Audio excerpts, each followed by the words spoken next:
ஆண்டவர் இயேசு கிறிஸ்துவில் என் பிரியமான சகோதர சகோதரிகளே, கடந்த நாட்களிலே புனித யூதா தந்தையினுடைய திருத்தலத்திலிருந்து பங்கு தந்தையும் அருட்சகோதரிகளும் பங்கில் உள்ள இளைஞர்களோடு ஒன்று சேர்ந்து கிறிஸ்துவனுடைய அறிவிப்பு செய்தியை பாடல்கள் வழியாக அறிவித்து கொண்டு வந்தோம். அதற்கு முன்னதாக பங்கு தந்தை என்ற முறையிலே இந்த கேரல்ஸ்க்கு வருகின்ற அந்த சமயத்திலே வீடுகளுக்கு முன்னதாக நட்சத்திரங்களை அமைக்க வேண்டும் என்று கேட்டுக்கொண்டேன். அதன்படி ஏறக்குறைய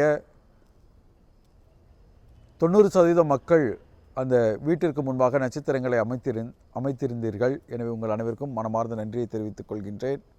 அதே போல திருவிழை காலத்துடைய முதல் ஞாயிற்றுக்கிழமை அந்த முதல் நாளிலே நம்முடைய பங்கில் உள்ள அன்பியங்கள் ஒன்று சேர்ந்து ஒவ்வொரு அன்பியமும் நட்சத்திரங்களை உண்டாக்க வேண்டும், உருவாக்க வேண்டும் என்று கேட்டுக்கொண்டேன். அதன்படி நட்சத்திரங்களை எல்லாம் அமைத்து கொடுத்தீர்கள். எனவே இந்த நட்சத்திரங்கள் எல்லாம் மிக அற்புதமாக அழகாக இருக்கின்றது, மின்னொளி வீசிக்கொண்டிருக்கின்றது.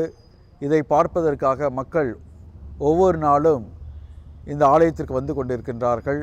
எனவே அன்பியத்திலுள்ள மக்கள் அனைவருக்கும் மனமார்ந்த நன்றியை தெரிவித்துக் கொள்கின்றேன். நம்முடைய பங்கிலே உள்ள குடும்பங்களிலே குடிலை அமைக்குமாறு நான் சொன்னேன். அதே போல் பல பேர் அமைத்து கொண்டிருக்கின்றீர்கள். எனவே உங்கள் அனைவருக்கும் பாராட்டுகளை தெரிவித்துக் கொள்கின்றேன். நீங்கள் 20ஆம் தேதிக்குள் யாரெல்லாம் குடிலை அமைக்க இருக்கின்றீர்களோ அவர்கள் உங்களுடைய பெயரை உங்களுடைய அன்பிய பொறுப்பாளரிடம் தெரிவித்து விடுங்கள்.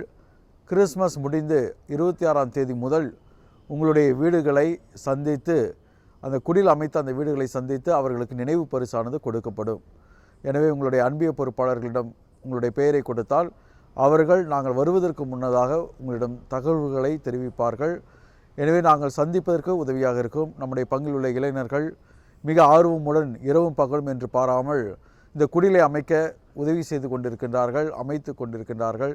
எனவே அவர்களையும் பாராட்டுகின்றேன். இனமாக ஆலயத்தை சுற்றி மின் விளக்குகள் ஜொலித்து கொண்டிருக்கின்றது.